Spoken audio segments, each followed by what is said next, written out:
अच्छा जी, capital investment appraisal का topic हमारा चल रहा था और इसमें हमने जो आखिरी डिस्कशन जो देखी थी, नेट प्रेजेंट वैल्यू की कैलकुलेशन करते हुए हमने कहा था जब भी हम किसी प्रोजेक्ट की नेट प्रेजेंट वैल्यू असेस करना चाहते हैं, फिजिबिलिटी असेस करना चाहते हैं, तो पहले हम प्रोजेक्ट से related future cash flows estimate करते हैं, कितनी इन्वेस्टमेंट होगी, कितना रेवेन्यू, कितनी कॉस्ट, और प्रोजेक्ट के फ्यूचर कैश फ्लोज एस्टिमेट किए जाते हैं। फिर प्रोजेक्ट की cost of capital, investors required rate of return क्या है वो देखी जाती है। देन प्रोजेक्ट कैश फ्लोज को कॉस्ट ऑफ कैपिटल पे डिस्काउंट करके नेट प्रेजेंट वैल्यू डिटरमिन करते हैं। यहां से डिस्कशन को थोड़ा सा हमने फिर रिफाइन करने के लिए बात शुरू की थी कि हम जो प्रोजेक्ट कैश फ्लोज जिनको लेके हम एनपीवी एनालिसिस करते हैं, वो प्रोजेक्ट कैश फ्लोज हम रेलेवेंट कैश फ्लोज लेते हैं। इररेलेवेंट कैश फ्लोज भी हमें क्वेश्चन में दिए जाएंगे, इररेलेवेंट वैल्यूज भी क्वेश्चन में दी जाएंगी, उनको हमें इग्नोर करना है। फिर हमारी डिस्कशन कुछ चली थी रेलेवेंट कैश फ्लोज के ऊपर, और उसमें हमने रेलेवेंट कैश फ्लोज की एक समरी डिस्कस की थी पहले कि डिफरेंट कैश फ्लोज जो हम कैपिटल प्रोजेक्ट्स रिलेटेड हमारे सामने आएंगे, उनमें से कैसे हम रेलेवेंट और इररेलेवेंट का फैसला करते हैं, क्या रीजंस होती हैं। और फिर हमने कुछ स्पेसिफिक डिटेल डिस्कस की थी कि अगर हम प्रोडक्ट बनाते हैं किसी प्रोजेक्ट के नतीजे में, कोई हम फैक्ट्री लगाते हैं, उससे हम कोई प्रोडक्ट बनाते हैं, उस प्रोडक्ट बनाने में मटेरियल की कॉस्ट रेलेवेंट कैसे आइडेंटिफाई करते हैं और लेबर की रेलेवेंट कॉस्ट कैसे आइडेंटिफाई करते हैं, और इनको लेके हमने कुछ बेसिक इलस्ट्रेशन जो कैप लेवल की थी उनको भी हमने देखा था। तो यहां तक की डिस्कशन पे कोई सवाल? नेट प्रेजेंट वैल्यू का टूल अभी तक हमने सीखा है और अब हम उससे आगे मजीद टूल, मजीद कैलकुलेशन की तरफ जाएंगे, लेकिन साथ साथ ये एड ऑन्स भी करते जाया करेंगे, क्योंकि मैंने आपको जैसे एग्जाम में कहा था, डिस्कशन में कहा था कि सिर्फ टूल की एप्लीकेशन के नंबर तो 2-3 ही होते हैं। ज्यादा number relevant cash flows identify करना, ज्यादा नंबर इन कैश फ्लोज की कैलकुलेशन में कुछ की ट्रीटमेंट्स होती हैं उनको परफॉर्म करना। तो अब हम साथ साथ टूल भी सीखते जाएंगे, ट्रीटमेंट्स पे भी कुछ बात करते जाएंगे। जैसे हमने पहले एक एनपीवी का टूल सीखा, फिर रेलेवेंट कैश फ्लोज पे आइडेंटिफिकेशन पे बात कर ली। अब हम आगे एक और tool internal rate of return IRR सीखेंगे, और उसके साथ फिर मजीद कुछ एसोसिएटेड कैलकुलेशन पे भी बात करते जाएंगे जो एग्जाम में हमें मार्क्स दिलवाती हैं। अच्छा जी, एनपीवी की डिस्कशन जो हमारी हुई उसमें हमने बात की कि हम प्रोजेक्ट कैश फ्लोज को कॉस्ट ऑफ कैपिटल पे डिस्काउंट करते हैं। से कॉस्ट ऑफ कैपिटल 10% है, हमने प्रोजेक्ट कैश फ्लोज को 10% पे डिस्काउंट किया, एनपीवी पॉजिटिव आई। इसका हमने जो कंक्लूजन निकाला था, एक तो प्रोजेक्ट फीजिबल है, लेकिन उसके बैकएंड पे जाए, प्रोजेक्ट को हम फीजिबल क्यों डिक्लेयर कर रहे हैं? क्योंकि प्रोजेक्ट में जो हमने पैसा लगाया, उस पैसे का जो इन्वेस्टर है वो हमसे 10% मांग रहा था। हमने प्रोजेक्ट को 10% डिस्काउंट किया, मतलब इन्वेस्टर को उसका 10% दे दिया, फिर हम इन्वेस्टर को उसका प्रिंसिपल भी वापस कर दिया। पॉजिटिव एनपीवी बता रही है कि इन्वेस्टर को उसकी रिटर्न, उसका प्रिंसिपल देने के बाद भी हमारे पास कुछ बचा। इसका मतलब इन अदर वर्ड्स प्रोजेक्ट 10% से ज्यादा कमा रहा है। नेगेटिव एनपीवी पे हम प्रोजेक्ट रिजेक्ट क्यों करते हैं? क्योंकि नेगेटिव एनपीवी में कहती है कि अगर इन्वेस्टर का रिक्वायर्ड रिटर्न 10% है, एनपीवी नेगेटिव आ रही है, इसका मतलब है प्रोजेक्ट 10% से कम कमा रहा है। एनपीवी का टूल वैसे तो बेस्ट टूल है, मतलब टेक्निकली इससे बेहतर टूल आगे आप नहीं पढ़ेंगे, सीफैप पे भी नहीं पढ़ेंगे, this is considered the best tool. लेकिन इसकी एक छोटी सी लिमिटेशन है। वो लिमिटेशन ये है कि एनपीवी ये तो बता देगा प्रोजेक्ट फीजिबल है, प्रोजेक्ट फीजिबल नहीं है।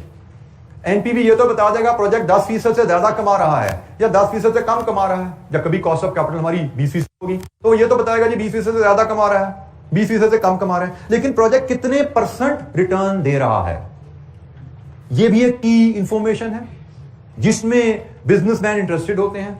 लेकिन एनपीवी ये इंफॉर्मेशन हमें नहीं देता कि प्रोजेक्ट कितने % रिटर्न कमा रहा है। This information is not available in NPV. अगर हम जानना चाहते हैं कि एक प्रोजेक्ट कितने % रिटर्न कमा रहा है, उसके लिए हम इंटरनल रेट ऑफ रिटर्न का टूल यूज करते हैं। इस टूल की कैलकुलेशन से भी आप क्यूएम में फेमिलियर होते हैं मेरे ख्याल में, ऐसे तो इसकी कैलकुलेशन से आप फेमिलियर होते हैं। लेकिन बाज़ का आपसे कहा जाए कि इंटरनल रेट ऑफ रिटर्न क्या है, तो you are unable to define. For example, मतलब मैं अगर किसी आपसे पूछूं, एनी स्टूडेंट जो अपनी अंडरस्टैंडिंग के मुताबिक बता सके कि इंटरनल रेट ऑफ रिटर्न क्या होता है, जी कोई एक volunteer, what is internal rate of return? जो समझ आपकी उसके मुताबिक बोलिए, that will I take discussion from there. कोई नहीं, बोलना भी नहीं चाहता, को याद ही नहीं किसी को। क्या हुआ जी बेटा? जी इंटरनल रेट ऑफ रिटर्न, जैसे मैंने बोला, it measures the rate of return that you will earn by investing in a project. एक प्रोजेक्ट आपको किस रेट से सालाना रिटर्न देगा, ये है जी इंटरनल रेट ऑफ रिटर्न की definition. How to calculate it, उसमें हम आते हैं। अब हम उसकी तरफ सफर शुरू करते हैं, how to calculate internal rate of return. तो इंटरनल रेट ऑफ रिटर्न कैसे कैलकुलेट करने हैं, उसके लिए हम इस टेबल को जरा फॉलो करते हैं। अगर आप प्रोजेक्ट कैश फ्लोज को किसी discount rate R, let's assume R, एक आर रेट है जिस पे आप कैश फ्लोज को डिस्काउंट करें, पॉजिटिव एनपीवी आती है, आप क्या कंक्लूड करते हो? प्रोजेक्ट का रेट ऑफ रिटर्न आर से ज्यादा है, ऐसे ही है। सिमिलरली आप प्रोजेक्ट को आर पे डिस्काउंट करो, आर इज अ रेट जिसपे एनपीवी नेगेटिव आ जाए, तो आपका कंक्लूजन क्या है? Project rate of return R से कम है। इसी को लेकर हुए अगर आप प्रोजेक्ट कैश फ्लोज को आर पे डिस्काउंट करो और एनपीवी 0 आ जाए, तो आप आसानी से कंक्लूड कर सकते हो इसका मतलब है कि project rate of return R के बराबर है। ठीक हो गया? तो यहां से हमने आईआरआर कैलकुलेट करने का तरीका सीख लिया कि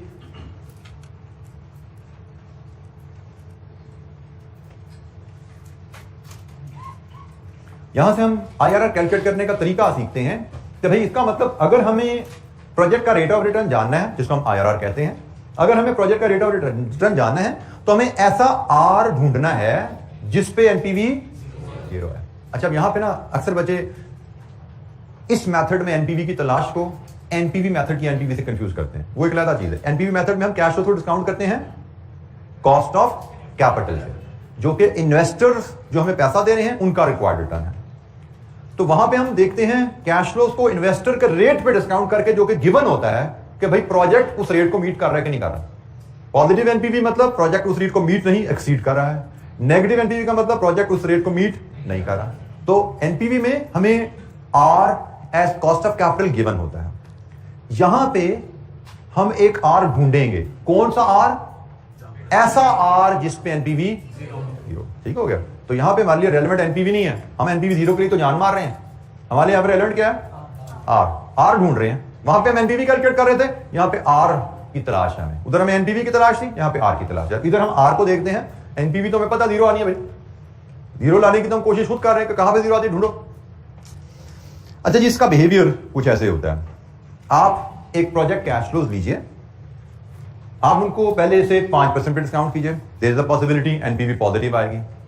फिर आप उनको जब 10% पे डिस्काउंट करोगे, there is a possibility NPV positive हो, लेकिन थोड़ी कम हो जाएगी। क्यों कम होगी? अब आपने इन्वेस्टर को ज्यादा रिटर्न दे दी ना। जब इन्वेस्टर को ज्यादा रिटर्न दोगे तो आपके पास कम बचेगा। जैसे जैसे रेट बढ़ाते जाते हो एनपीवी कम होती जाती है। इसी अगर चीज को फॉलो करो, एक प्रोजेक्ट को आप पहले 5% पे करो, फिर 10 पे करो, 11 पे करो, 12 पे करो, you may find a rate जहां पे एनपीवी 0 आ रही। हिट एंड ट्रायल मेथड इसको कह लें। बार बार ट्राई करो भाई, किसी रेट पर तो एनपीवी 0 आएगी। 5 पे पॉजिटिव है तो 5 से ज्यादा 6 ट्राई कर लो, 8 ट्राई कर लो, 10 ट्राई कर लो, 12 कर लो, कहीं पे तो 0 आएगी। तो जहां पे जिस रेट पे एनपीवी 0 आती है वो रेट आपका आईआरआर कहलाता है। यह है फाइंडिंग आईआरआर। आईआरआर ढूंढना कैसे है? आईआरआर ढूंढने का तरीका है कि ऐसा रेट ढूंढो जिस पे एनपीवी 0 आ रही हो। तो वो rate project rate of return को रिप्रेजेंट कर रहा है, वो आईआरआर है। अच्छा, अब एग्जाम में हम इतना हिट एंड ट्रायल तो नहीं कर सकते ना, बार बार करें। तो उसके लिए आपको तरीका सिखाया गया है। क्या तरीका सिखाया गया है? कोई से 2 रेट लेते हैं आप, एनी टू को मैंने बोल्ड कर दिया। आप प्रोजेक्ट कैश फ्लोज लेंगे, इनिशियल इन्वेस्टमेंट, फ्यूचर बेनिफिट, जैसे एनपीवी में कैश होते हैं वही कैश फ्लोज हैं, लेकिन अब उनको हमने आईआरआर के लिए यूज करना है। आप कोई से 2 रेट लेते हैं, उन 2 रेट्स पे कैश फ्लोज को डिस्काउंट करेंगे, दोनों रेट्स पे अलग अलग एनपीवीज आएंगे, और उसके बाद आप ये इंटरपोलेशन के फॉर्मूला से एस्टिमेट करते हैं आईआरआर। ये सारे स्टेप आपने परफॉर्म करने सीखे हुए हैं। क्यों में हम अभी दोबारा रिवाइज करेंगे, लेकिन रिवीजन से पहले इनका कॉन्सेप्ट मैं आपको बता दूं कि आप ये जो प्रोसेस परफॉर्म करते हैं, जिसमें कोई से 2 रेट लिए, उन 2 रेट पे 2 एनपीवीज लेनी और फिर इंटरपोलेशन से एस्टिमेट किया आईआरआर, उसकी लॉजिक क्या है? इसकी लॉजिक आप इस ग्राफ से देखते हैं। आपने फॉर एग्जांपल 2 रेट सिलेक्ट किए, एक ए एक बी। आपने ए पे एनपीवी कैलकुलेट की, वो 75 पॉजिटिव आई। बी पे एनपीवी कैलकुलेट की, वो 30 नेगेटिव आई। आपने ए पे एनपीवी, लेट्स अज्यूम, मैं परसेंटेजेस को यहां पे अज्यूम कर लेता हूं, let's assume A is 10% and B is 20%। ठीक है जी। जब आपने ए पे एनपीवी कैलकुलेट की, वो पॉजिटिव आई, इसका मतलब है कि प्रोजेक्ट की रेट ऑफ रिटर्न 10 से ज्यादा है। आपने एक दूसरा रेट ट्राई किया, आपने सीधा 20 ट्राई कर लिया गैप के साथ, 12-14 करने की जरूरत नहीं है, आपने 20 ट्राई कर लिया। आपने 20 पे एनपीवी कैलकुलेट की, वो नेगेटिव आ गई। इसका क्या मतलब है कि प्रोजेक्ट का रेट ऑफ रिटर्न 20 से मतलब 10 और 20 के दरमियान में है ना। अगर तो मैं स्टेप बाय स्टेप चल रहा होता ना, तो मेरी पॉइंट चलते चलते शायद मेरा एक्चुअल आईआरआर यहां निकलता। लेकिन हमने जो फॉर्मूला सीखा ना इंटरपोलेशन का, वो क्या करता है? वो इन दोनों पॉइंट्स को मिला के अंदाजन में आईआरआर दे देता है। इंटरपोलेशन हमें क्या देगा कि वो उन दोनों पॉइंट्स के दरमियान स्ट्रेट लाइन खींच के ये स्ट्रेट लाइन कहां पे कट कर रही है एक्स एक्सिस को, अंदाजन एनपीवी जीरो कहां होगी हमें बता रहा है। This is estimate, this is not actual. Actual IRR आप स्टेप बाय स्टेप चलो तो मिलेगी। एक्चुअल आईआरआर आपको साइंटिफिक कैलकुलेटर से मिलती है, एक्चुअल आईआरआर आपको फाइनेंशियल कैलकुलेटर से मिलती है, एक्चुअल आईआरआर आपको स्प्रेडशीट एक्सेल से मिल जाती है। लेकिन हमारे पास एग्जाम में हमारा स्कोप एक्चुअल आईआरआर निकालना नहीं है, हमारा स्कोप एस्टिमेटेड आईआरआर निकालना है, और वो इन स्टेप्स की मदद से है। और जब ये स्टेप परफॉर्म कर रहे हैं, हर बच्चा अपनी मर्जी से कोई से 2 रेट सेलेक्ट करेगा, कोई 5 और 10 करेगा, कोई 5 और 15 करेगा, कोई 10 और 12 करेगा, कोई 8 और 16 करेगा। हर बच्चा अपनी मर्जी से रेट सेलेक्ट करेगा, और depending upon the rate selected your IRR will be different. जिस बच्चे ने ये 2 रेट सेलेक्ट किए हैं उनकी स्ट्रेट लाइन मिलकर यहां पे आईआरआर देगा। जिस बच्चे ने यहां पे 2 रेट सेलेक्ट किए हैं, एक उसने 6% किया और एक 22% किया, तो उसकी आईआरआर इन 2 पॉइंट्स को मिलाने से निकलेगी। तो depending upon the 2 rates that you will select your IRR will be different. And हमारे एग्जामिनेशन में हमारा आंसर आईआरआर का क्या आ रहा है ये रेलेवेंट नहीं है। हमारे लिए रेलेवेंट क्या है, क्या हम ये स्टेप्स ठीक परफॉर्म कर रहे हैं, हम 2 रेट्स सेलेक्ट करके 2 एनपीवीज की कैलकुलेशन ठीक कर रहे हैं और उनकी मदद से ये फॉर्मूला ठीक अप्लाई कर रहे हैं। आईआरआर हमारा 6% आए, 6.5 आए, 5.9 आए, दैट डज नॉट मैटर, इतना ही फर्क होता है, उससे फर्क नहीं पड़ता। हमें फुल बटा फुल नंबर मिलते हैं। हमारा आंसर 2 रेट्स जो हम सेलेक्ट करते हैं उस पर डिपेंड कर रहा होता है। तो हम इंटरनल रेट ऑफ रिटर्न किसी प्रोजेक्ट का जानना चाहते हो, हाउ टू डिटरमिन। जी, any question? Internal rate of return की बेस हमने कैसे एस्टैब्लिश की? एक ऐसा रेट ढूंढो जिस पे एनपीवी 0 आए, वो रेट हमें प्रोजेक्ट का रेट ऑफ रिटर्न बताएगा। उसको हमने यहां से अंडरस्टैंड किया कि आईआरआर वो रेट है जिस पे एनपीवी 0 होती है, और उसके बाद हमने इंटरपोलेशन के मेथड से आईआरआर निकालना।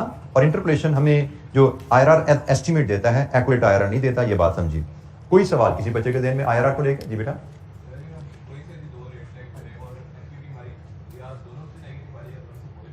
कोई इशू नहीं, कोई इशू नहीं है। दोनों पे पॉजिटिव आ जाए तो भी चलता है, दोनों पे नेगेटिव आ जाए तो भी चलता है। एस्टिमेशन है, मतलब दोनों पे नेगेटिव का मतलब क्या है? आपके 1 पॉइंट ये है और से 1 पॉइंट ये है, यही है ना दोनों नेगेटिव का मतलब। तो भाई इंटरपोलेशन लगाओगे, इन दोनों पॉइंट को मिलाओगे, आईआरआर उधर चलेगी। दोनों पे पॉजिटिव का मतलब क्या है? 1 पॉइंट ये है और मे भी 1 पॉइंट ये है, इन दोनों को मिलाओगे, दैट्स इट, कोई इशू नहीं, जहां से मर्जी गुजरे। रिक्वायरमेंट यही है, कोई से 2 रेट, उन पे 2 एनपीवीज और इंटरपोलेशन। मतलब अक्सर मुझे बच्चे मिलते हैं जिनको कहा जाता है कि एक पे पॉजिटिव है, एक पे नेगेटिव हो, फिर ही आईआरआर आता है। This is not the case. आप ये, हाँ, इसको मैं मजीद रिफाइन कर देता हूं डिस्कशन को, क्योंकि आप लोगों ने आईआरआर पढ़ा है पहले। आईआरआर इज एन एस्टिमेट, इसकी एक्यूरेसी, एस्टिमेट है ना, एस्टिमेट की एक्यूरेसी भी होती है, एक्यूरेट एस्टिमेट है या नहीं, although हमारे स्कोप में नहीं है वो कि हम एक्यूरेट एस्टिमेट लगाएं। हमारे स्कोप में है एस्टिमेटेड आईआरआर देनी है, जो मर्जी रेट लेके दे दो। लेकिन इसकी एक्यूरेसी बेहतर होगी अगर आप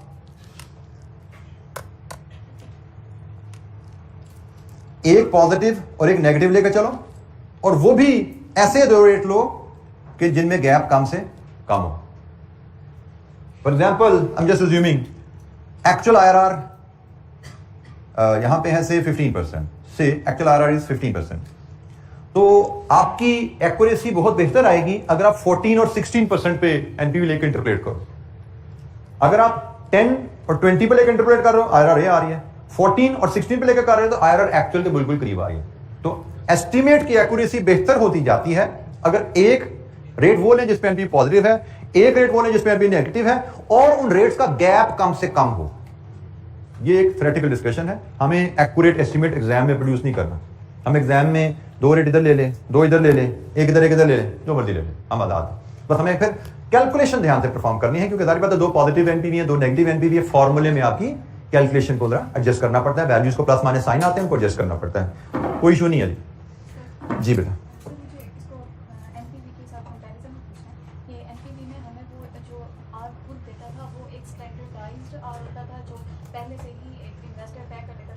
मुझे इतनी रिटर्न चाहिए, बिल्कुल। और यहाँ पे हम सिंपली ये देखें कि हमारा प्रोजेक्ट कितना कमा के दे रहा है, फिर हम उसको कंपेयर करेंगे। जी, डिसीजन बिल्कुल ऐसा ही है। डिसीजन रेट की हमने बात अभी करनी है। फिलहाल तो हम, आपने बिल्कुल ठीक कहा, एनपीवी में हमें एक टारगेट रिटर्न दिया जाता है। कभी इन्वेस्टर इतनी रिटर्न मांगता है, आप देखिए आपका प्रोजेक्ट इतनी रिटर्न दे रहा है या नहीं दे रहा, तो हम कैश फ्लो को उस टारगेट रिटर्न पे डिस्काउंट कर देते हैं। पॉजिटिव एनपीवी का मतलब प्रोजेक्ट टारगेट रिटर्न को एक्सीड कर रहा है, नेगेटिव एनपीवी का मतलब प्रोजेक्ट टारगेट रिटर्न को मीट नहीं कर रहा।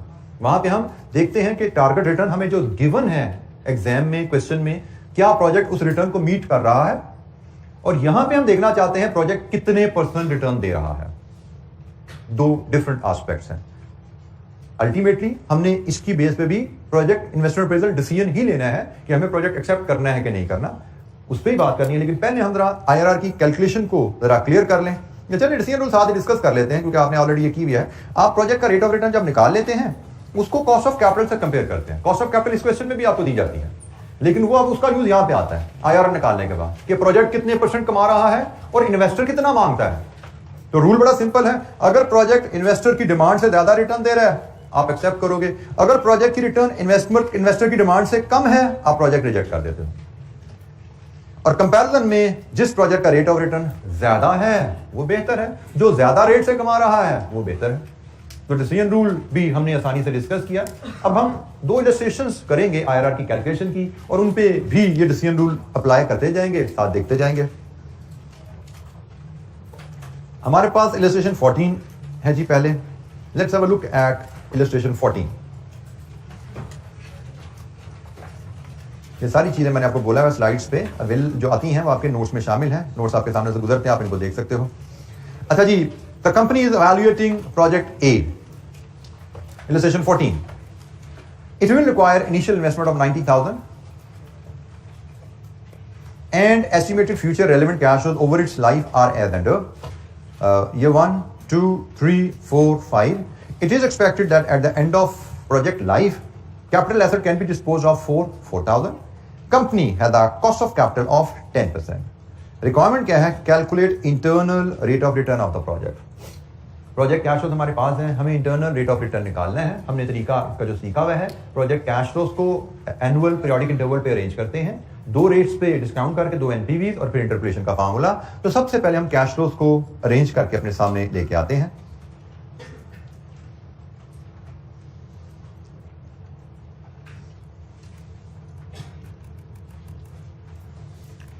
फॉर्मेट में मुझे जो चाहिए, मुझे 2 डिस्काउंट फैक्टर और 2 उनकी प्रेजेंट वैल्यू के लिए कॉलम चाहिए। तो ये 2 कॉलम मेरे हो गए जी डिस्काउंट फैक्टर और 2 प्रेजेंट वैल्यूज के। राइट साइड से हम कॉलम ड्रॉ करना शुरू करते हैं। एक कॉलम मुझे कैश फ्लोज के लिए चाहिए और एक कॉलम मेरा पीरियड के लिए, ईयर के लिए है। तो मुझे जो डाटा दिया गया है उसके मुताबिक मेरी इन्वेस्टमेंट है, ईयर वाइज हम चलते हैं और कैश फ्लोज हम लेते हैं रुपीज़ में। तो मेरी इन्वेस्टमेंट है 90,000 की। इन्वेस्टमेंट को हम आउटफ्लो ब्रैकेट में शो करते हैं। फिर इसके बाद मेरे इनफ्लोज शुरू हो जाते हैं। प्रोजेक्ट इनफ्लोज हैं जी हमारे, प्रोजेक्ट नेट इनफ्लोज हैं हमें क्वेश्चन में जो बताए गए हैं। ईयर वाइज 1, ये इन्वेस्टमेंट प्रेजेंट में होती है। इस प्रेजेंट में हम इसको टुडे ले लेते हैं, आज हम इन्वेस्टमेंट करेंगे, और उसके बाद 2, 3, 4 और 5 साल तक प्रोजेक्ट चलता जाएगा। और हमारी कैश फ्लोज पहले साल बाद 40,000, 30,000, 20,000, 20,000 और आखिरी साल में 20 + 4 मैं इसको 24,000 ले लेता हूँ। ठीक है जी, क्योंकि 4,000 में एसेट बिक भी तो जाना है, तो मैं उसको भी इसमें 20,000 में ऐड कर लेता हूँ। ये जी मेरे पास प्रोजेक्ट कैश फ्लोज आ गए हैं। अब मुझे 2 डिफरेंट रेट्स पे एनपीवीज कैलकुलेट करनी है। रेट्स की selection, although we are at liberty to select any 2 rates, लेकिन एक जनरल गाइडलाइन है कि आप एक रेट कॉस्ट ऑफ कैपिटल से नीचे ले लिया करें और एक रेट कॉस्ट ऑफ कैपिटल से ऊपर ले लिया करें। जनरल गाइडलाइन है। तो हमें कॉस्ट ऑफ कैपिटल कितना दिया गया है? 10%। तो मैं एक रेट ले लेता हूं 5% पे और एक रेट मैं ले लेता हूं 20% पे। मैं गैप थोड़ा बढ़ा के ले लेता हूं, कोई इशू नहीं है। मैं 12 ले लूं, 14 ले लूं, 15 ले लूं, मैं 7 भी ले लूं, सब चलता है। बट गाइडलाइन, जनरल गाइडलाइन हम प्रैक्टिस में रखते हैं इसको। तो मैंने दूसरा रेट 20% ले लिया। और ये क्लास में मैं आपको 2 रेट्स, जब भी हम एक्टिविटी क्या करेंगे, हम 2 रेट्स कांस्टेंट एक ही जैसे लिया करेंगे, ताकि एक्टिविटीज में आपको रेट्स दिए जाएं तो हम आपस में आंसर मैच कर सकें कि सबकी कैलकुलेशन ठीक है। एग्जाम में you will be at liberty, जो मर्जी रेट्स यूज करें। अच्छा जी, फिर यहाँ पे हम इसकी प्रेजेंट वैल्यू 5% के हिसाब से कैलकुलेट कर लेंगे, प्रेजेंट वैल्यू 20% के हिसाब से कैलकुलेट कर लेंगे। इधर हमें एनपीवी मिल जाएगी 5% रेट के ऊपर, और यहाँ पे हमें एनपीवी मिल जाएगी 20% रेट के ऊपर। और फिर हम आगे इंटरपोलेशन अप्लाई करेंगे जी। प्रेजेंट वैल्यू टेबल्स आपके पास नोट्स में एंड में अवेलेबल हैं। सेकंड लास्ट पेज पे आपके पास प्रेजेंट वैल्यू टेबल आ रहा है। जो इन्वेस्टमेंट है वो तो प्रेजेंट में है, उसका डिस्काउंट फैक्टर तो 1 रहता है। 5% 1 year 0.962, 2 year 0.907, 3 year 0.864, 4 year 0.823, 5 year 784 और 20% के फैक्टर भी हम यहीं से उठा लेते हैं। पहले 1 के 0.833, 0.694, 0.579, 0.482, 0.402।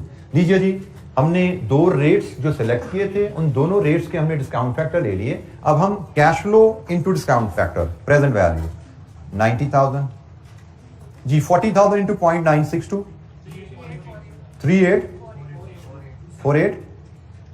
38480 जी। Next 27210, next 17280, next 460, next 18816। लीजिए जी, सम करके बताइए 5% पे एनपीवी क्या आती है। ये नेगेटिव वैल्यू है, इसको फीड करेंगे, तमाम पॉजिटिव वैल्यू को लेंगे ताकि हमें एग्जैक्ट साइन के साथ वैल्यू मिले।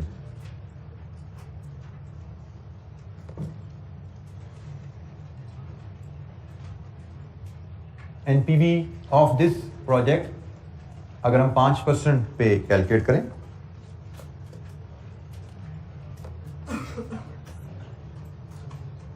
पॉजिटिव या नेगेटिव साइन के साथ बोलिएगा। 28246 पॉजिटिव। पॉजिटिव को हम साइन नहीं लगाएंगे, नेगेटिव को हम ब्रैकेट में शो करते हैं। This we present. अच्छा, जब इसी तरह यही कैश फ्लोज पकड़ेंगे आप और इनको मल्टीप्लाई करेंगे 20% के रेट के साथ। अब हम कैश फ्लोज को 20% पे डिस्काउंट करने जा रहे हैं। 40,000 इंटू 0.833 33320 जी। 30,000 इंटू 0.694 20 820 11580 9 9640 9648। लीजिए जी, इसकी नेट प्रेजेंट वैल्यू, इसका सम कीजिए क्या है। नेगेटिव 4992। 5% पे एनपीवी पॉजिटिव है, इसका मतलब प्रोजेक्ट का रेट ऑफ रिटर्न 5 से ज्यादा है। हमने 20 ट्राई किया, 20 पे एनपीवी नेगेटिव आई, इसका मतलब प्रोजेक्ट का रेट ऑफ रिटर्न 20 से कम है। प्रोजेक्ट का रेट ऑफ रिटर्न क्या है, इसके लिए हम यूज करते हैं दो रेट्स पे दो एनपीवीज आ जाएं तो इंटरपोलेशन का formula IRR is equal to lower interest rate, NPV at lower rate, NPV at low rate minus NPV at high rate multiplied with high rate minus low rate। ये जी हमारा formula है। इस फार्मूले में मैं वैल्यूज फीड करूं। लो rate मेरा 5% है, NPV at low rate 28246 है, NPV at low rate 28246 है, minus NPV at high rate वो ऑलरेडी नेगेटिव 4992 है, and high rate is 20 minus 5। यहां पे ख्याल रखेंगे माइनस माइनस मैथमेटिकली पॉजिटिव हो जाता है। सॉल्व कीजिए इस इक्वेशन को और बताइए आपका IRR क्या आता है। 75 और ये परसेंटेज मेंशन कर देते हैं। अच्छा जी, कैलकुलेशन आप इसकी डिफरेंट तरह से प्रेजेंट कर सकते हैं। आपको हो सकता है एग्जाम में भी नजर आए, जैसे एक प्रेजेंटेशन इसकी आपको एग्जाम में कहीं ये भी नजर आ सकती है कि 5% को आप फ्रैक्शन में 0.05 यहां फीड कर दें। आपको कहीं सवालों में ये प्रेजेंटेशन भी नजर आ सकती है। तो आपको दोनों तरह से डाटा हैंडलिंग आनी चाहिए। आपको पता होना चाहिए डाटा हैंडलिंग कैसे की जाती है। 0.2 माइनस 0.05, इस तरह से आपका जो आंसर आता है ना वो आता है 0.1775 विच इज इक्वल टू 17.75%। तो जब आपने फुल फिगर की जगह फ्रैक्शन फीड किए हैं तो आपका आंसर भी फ्रैक्शन में आएगा, जिसको आप 17%। आप ऐसे कैलकुलेट करके शो कर दो, ऐसे करके शो कर दो, दोनों ठीक है। मैं जनरली इस कैलकुलेशन को फॉलो करता हूं, पर दोनों का फर्क आपको पता होना चाहिए। ऐसा ना हो कि आप यहाँ पे 20 लिखा है और इसको 20%, 20/100 0.2 ले जाओ। तो 0.2 अगर ले गए तो फिर आंसर आपका इस तरह फ्रैक्शन में आना चाहिए। फ्रैक्शन में आएगा तो परसेंटेज पर ऐसे रिपोर्ट होते हैं, ठीक है। अगर आप इसको 20% मतलब 0.2 ले रहे हो, इसको 0.05 ले रहे हो तो आंसर भी आपका फ्रैक्शन में आएगा। अगर उसको 20 कैलकुलेशन में ट्रीट करें, उसको 5 ट्रीट करें तो आपका आंसर भी पूरी फिगर में आएगा। सिर्फ परसेंटेज साइन बाद में आप ऐड कर दोगे। तो दोनों कैलकुलेशन रोके हैं, जिसमें मर्जी प्रेजेंट कीजिए जी। यहां से हमें पता लगा प्रोजेक्ट ए का इंटरनल रेट ऑफ रिटर्न अगर हम प्रोजेक्ट ए में इन्वेस्ट करें 17.75 है, और अगर हम इसके साथ ही फिजिबिलिटी भी असेस कर लें, हमें क्वेश्चन में कॉस्ट ऑफ कैपिटल गिवन है, कितना है 10%। तो चूंकि प्रोजेक्ट ए का IRR is greater than cost of capital, तो project is feasible. 17.75 is greater than 10%, so feasible project, we should accept it. This is project A की कहानी, हमें प्रोजेक्ट एक्सेप्ट करना चाहिए। जी कोई सवाल?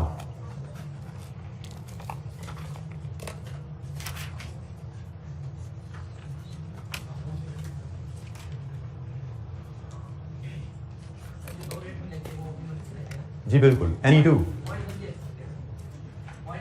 बेटा पॉइंट में लेंगे तो इतनी मुश्किल मर्जी क्यों करना चाहते हो आप?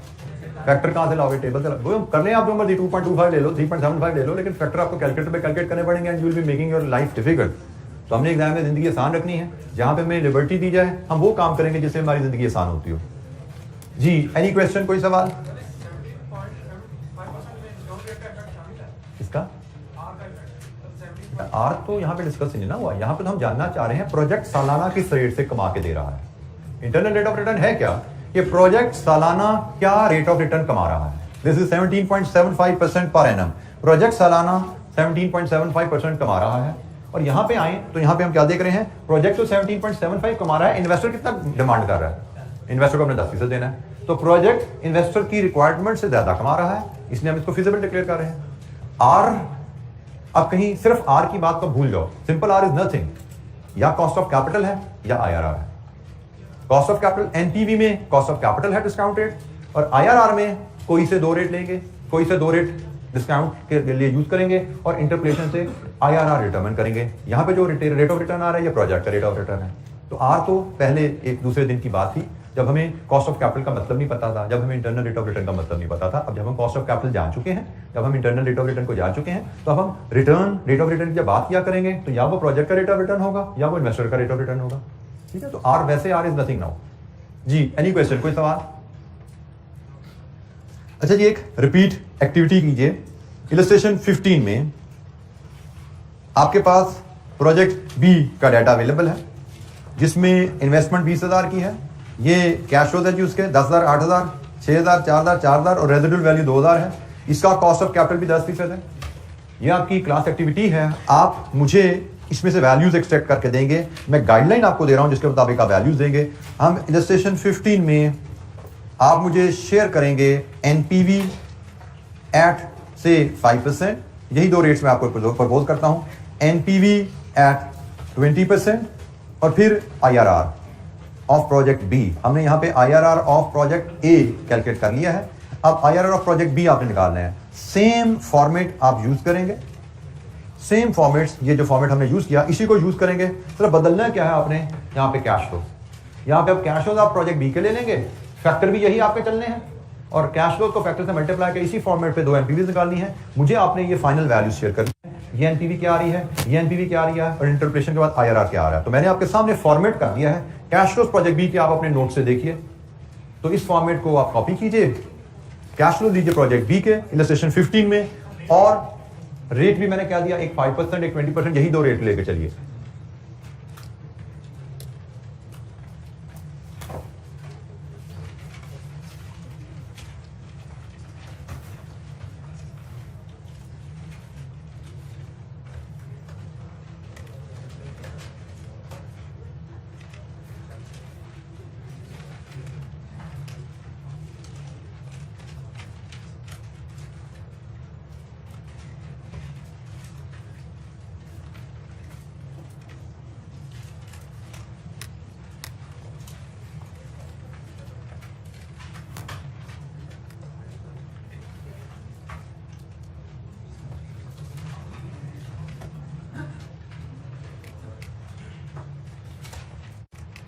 जैसे जैसे वैल्यूज कैलकुलेट करते जाएं मुझसे शेयर करते जाइएगा।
NPV at 5%,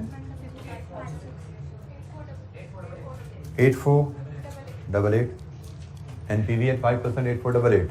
जी यही है कि नहीं, फर्क आ रहा है? 8488 नहीं है, हाँ कितनी जी? 10056। ये 20 पे 1696, ये दोनों पॉजिटिव हैं। ये तो मुझे फिगर याद है, ये तो ठीक वैल्यू है। इसके बारे में ये गलती क्यों हो रही है, चेक कीजिए जनाब, क्यों फर्क आया आंसर आप लोगों का?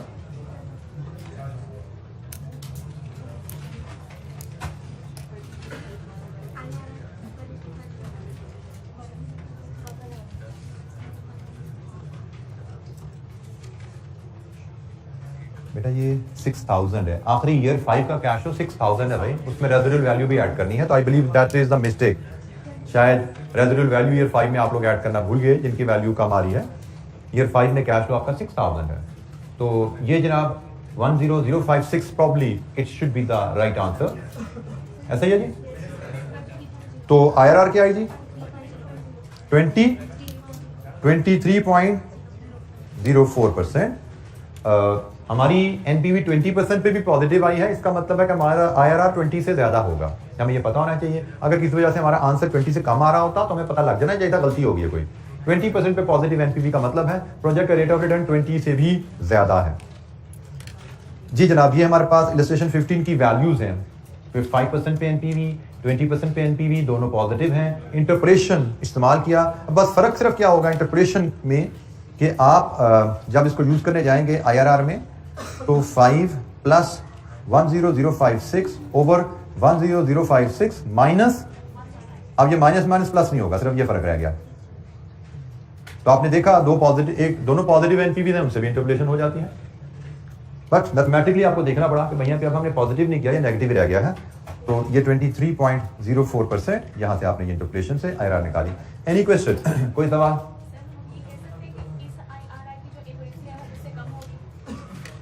किससे कम होगी? जो पहले हमने यही कैलकुलेट किया सर, क्योंकि वो पॉजिटिव NPV और नेगेटिव। जी अगर हम एस्टिमेट की एक्यूरेसी पे बात करना चाहें कि भाई IRR जो हमने एस्टिमेट किया है उसकी एक्यूरेसी किस प्रोजेक्ट की IRR में बेहतर है, यस, पॉजिटिव और नेगेटिव को इंटरप्रेट करके जो IRR आती है, पॉजिटिव NPV और नेगेटिव NPV को इंटरप्रेट करके जो IRR आती है, इसमें गलती कम है।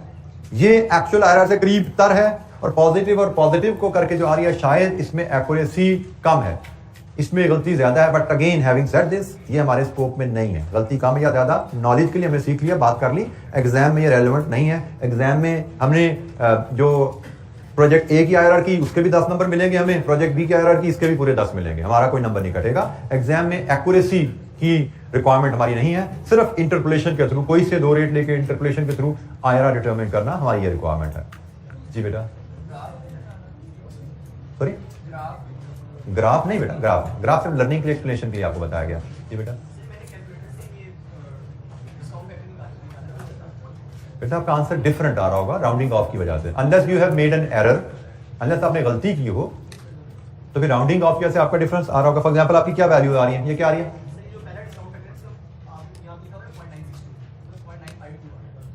अच्छा, फिर टाइपो ना हो यार, टाइपो ना, मतलब यहाँ पे मैं लेट मी चेक भाई, कैलकुलेटर पे कैलकुलेट देखो जरा। 96, हम 5% डिस्काउंट फैक्टर की बात कर रहे हैं। अगर आप 1.05 रेज़ टू पावर -1 करें तो 0.9, बताइए फिर। Unfortunately this is typo. हालांकि ये अब ये टाइपो मेरी नहीं है, ये तो मैंने कहीं किसी बुक से, टेक्स्ट बुक से उठाया हुआ ये टाइपो है। ये ठीक कर लीजिए जी। हमारे पास 5% टेबल में 5% N1 पे 0.962 की वैल्यू आ रही है, ये 0.952 है। तो एनीवेज अब हम इसको रेक्टिफाई नहीं करने जा रहे, मैं इसको सिर्फ मार्क कर रहा हूं कि भाई ये एक हमारी गलती है। इसकी वजह से हमारे आंसर में माइनर डिफरेंसेस हो गए। फिलहाल हम डिटेल में नहीं जाते। जी एनी क्वेश्चन, कोई सवाल?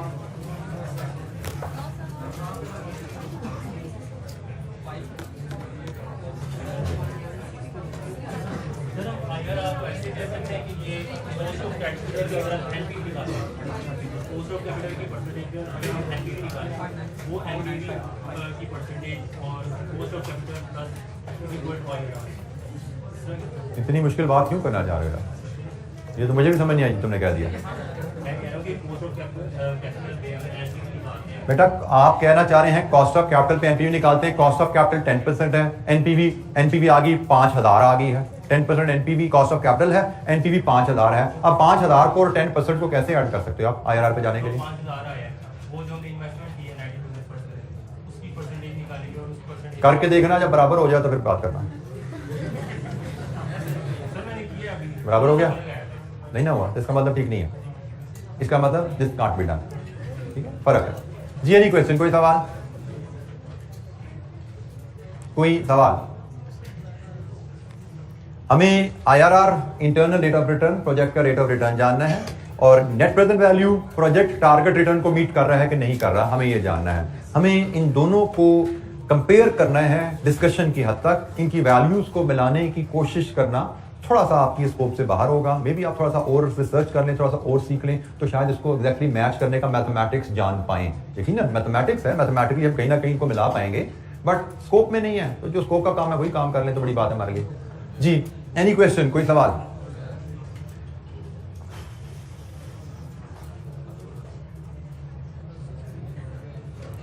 अच्छा जी, हमने प्रोजेक्ट बी की भी फिजिबिलिटी की बात कर लें तो प्रोजेक्ट बी भी फिजिबल है, तो उसके रेट ऑफ रिटर्न भी 23%, 10% से ज्यादा है। और ए और बी को कंपैरिजन करें तो कौन सा बेहतर है? बी, क्योंकि बी का रेट ऑफ रिटर्न ए से ज्यादा है। अच्छा जी, एक कैलकुलेशन एनपीवी आईआरआर की मजीद देखते हैं। इलस्ट्रेशन 16 हमारे पास है। Illustration 16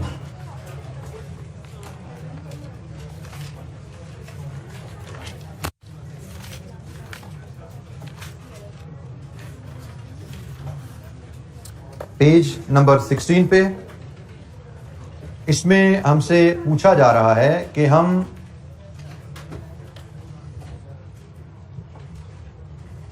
calculate the internal rate of return of the project and decide whether the project is feasible. IRR calculate करना है और प्रोजेक्ट की फिजिबिलिटी पे एडवाइस करना है। ये जो हमारे पास डाटा है, 70,000 की इन्वेस्टमेंट है और फ्यूचर कैश फ्लोज 1 2 3 4 5 के क्या है?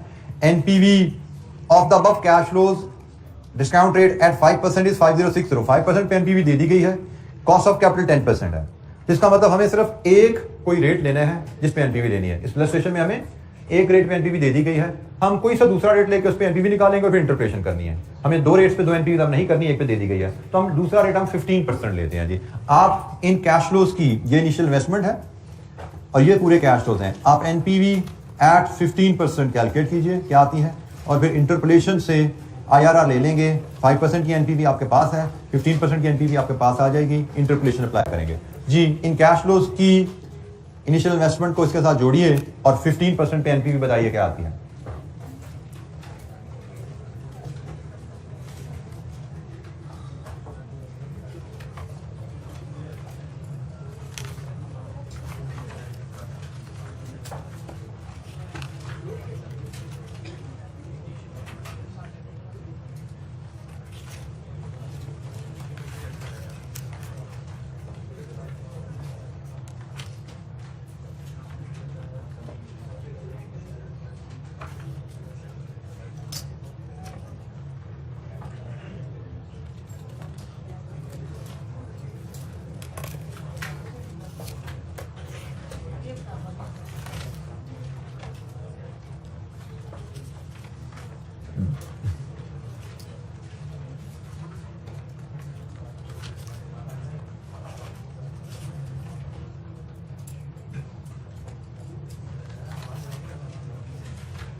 जी 15% पे क्या थी एनपीवी?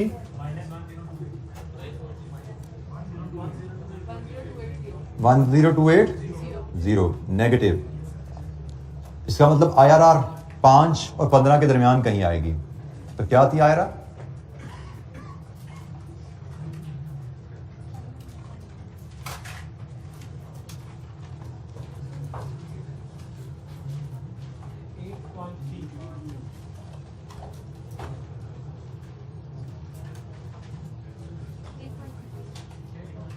8.3%। जनरली रेट्स हम 2 डेसिमल तक वर्कआउट करते हैं, तो 30 लिखूंगा। 29 2 8.30 लिखेंगे 2 डेसिमल तक, जैसे मैंने कहा, तो उसको हम 8.30 कर देंगे।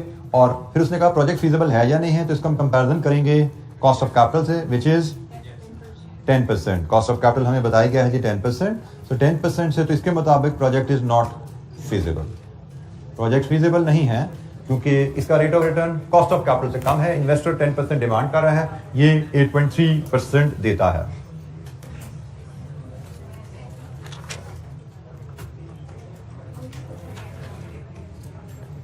जी एनी क्वेश्चन इन IRR की कैलकुलेशन? अच्छा जी, हमें IRR के एडवांटेजेस एंड डिसएडवांटेजेस भी दिए गए हैं, हमें इनको रटना नहीं है, हमें इनको सिर्फ समझ के पढ़ लेना है। और बार बार जब रिवीजन करेंगे साथ साथ पढ़ लिया करेंगे, तो ये आपकी होम असाइनमेंट है। इलस्ट्रेशन रिवाइज करने के अलावा इसको पढ़ के आइएगा। इनमें किसी टर्म का मतलब समझ नहीं आएगा तो हम उसको डिस्कस करेंगे और फिर हम आगे चलेंगे। कल हमने अपनी डिस्कशन स्टार्ट करनी है primarily specialised cash flows, annuities and perpetuity से डील करना। इनकी डीलिंग भी आप अपने QM में सीखी बैठे हैं, तो एक तरह की आपकी रिवीजन ही होगी। अगर भूल चुके हैं तो हम उसको दोबारा रिफ्रेश कर लेंगे, और फिर इसको NPV IRR में कैसे यूज करते हैं उस पर भी हम बात करेंगे अगली इलस्ट्रेशन में। तो आज के लिए इतना ही। Thank you very much. अस्सलाम वालेकुम।